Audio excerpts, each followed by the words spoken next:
তো আজকে আমি যে বিষয়টি নিয়ে আলোচনা করব, যেটা হচ্ছে যে বর্তমান সময়ে অনেক আমরা রোগী পাই, যেমন থাইরয়েডের সমস্যা।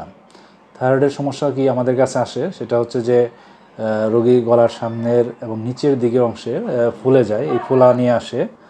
আর থাইরয়েড এই গ্ল্যান্ডের এই ফোলা অংশ নিয়ে আসার পরে আমরা কি পরীক্ষার মাধ্যমে থাইরয়েডের এই রোগটা ধরি, যে থাইরয়েডটি গলগণ্ড নাকি ক্যান্সার। তো আজকে এই বিষয়টি নিয়ে আলোচনা করব যে কি পরীক্ষার মাধ্যমে আমরা এটা বুঝতে পারি, এবং থাইরয়েড গ্ল্যান্ড থেকে যে হরমোন তৈরি হয় এই হরমোনটি বেড়ে গেছে কিনা কমে গেছে কোন কোন পরীক্ষার মাধ্যমে বুঝতে পারি। এছাড়া হচ্ছে যে এই থাইরয়েডের যদি ক্যান্সার হয় সেটা আশেপাশের কোনো কিছুর সাথে ছড়িয়ে গেছে কিনা এটাও কিন্তু আমরা পরীক্ষার মাধ্যমে বুঝতে পারি। অর্থাৎ প্রাথমিকভাবে যদি আমাদের কাছে থাইরয়েড গ্ল্যান্ড ফোলা নিয়ে আসে, অর্থাৎ গলার সামনের দিকে এবং নিচের দিকে ফোলা নিয়ে আসে, তাহলে কিন্তু আমরা প্রথমে হচ্ছে 3 ধরনের পরীক্ষা করে থাকি। একটি হচ্ছে হরমোনের পরীক্ষা, আরেকটি হচ্ছে আলট্রাসোনোগ্রাম, আরেকটি হচ্ছে এফএনএসি পরীক্ষা। তো আজকে আমরা এই ভিডিওতে এই 3টা বিষয় আপনাদের সাথে শেয়ার করব, যে আসলেও কি পরীক্ষা, কিভাবে আমরা কি পরীক্ষার মাধ্যমে এই থাইরয়েডের সমস্যা আছে কিনা বুঝতে পারবো, এবং থাইরয়েডটি ক্যান্সারে পরিণত হয়ে গেছে না সেটাও বুঝতে পারবো।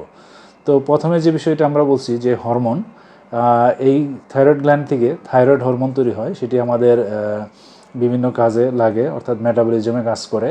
তো এই হরমোন কমেও যেতে পারে, বেড়েও যেতে পারে। কমে বা বেড়ে গেলে বিভিন্ন ধরনের লক্ষণ প্রকাশ পায়, যা আমরা আমাদের পূর্ববর্তী ভিডিওতে বলেছি, যে থাইরয়েড হরমোন বেড়ে গেলে কী সমস্যা হয় বা থাইরয়েড হরমোন কমে গেলে কী সমস্যা হয়, সেই ভিডিওগুলো আপনারা দেখতে পারেন। এছাড়া হচ্ছে যে আলট্রাসোনোগ্রাম করে আমরা থাইরয়েড কতটুকু বড় হয়েছে বা কী ধরনের সমস্যা আছে এই বিষয়টিও বুঝতে পারি।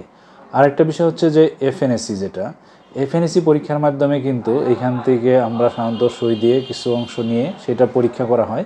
এই পরীক্ষার মাধ্যমে কিন্তু অনেকাংশেই আমরা বুঝতে পারি যে এটি ক্যান্সার বা হচ্ছে যে এটি গলগণ্ড কিনা। তো এই পরীক্ষা করে প্রাথমিকভাবে আমরা এটা ধরতে পারি। এর পরবর্তীতে যেটা, যে যদি দেখা যায় যে আমরা অপারেশনে যাই, অপারেশনের পরেও কিন্তু বায়োপসি পরীক্ষা করা হয়। সেই বায়োপসি পরীক্ষার মাধ্যমে কনফার্ম বোঝা যায় যে আসলে এটি ক্যান্সার কিনা বা নর্মাল গলগণ্ড কিনা। ক্যান্সার হলে অনেক সময় আমাদের রেডিও আয়োডিন অ্যাবলেশন লাগে, সেই ক্ষেত্রে আমরা সেইভাবেই চিকিৎসা করে থাকি। তো সাধারণত বেশিরভাগ ক্ষেত্রে আমরা গলগণ্ডই পাই। তাহলে যদি ফোলা থাকে তাহলে কিন্তু উদ্বিগ্ন না হয়ে অবশ্যই একজন নাক কান গলা বিশেষজ্ঞ ডাক্তারের পরামর্শ নেবেন। ধন্যবাদ সবাইকে।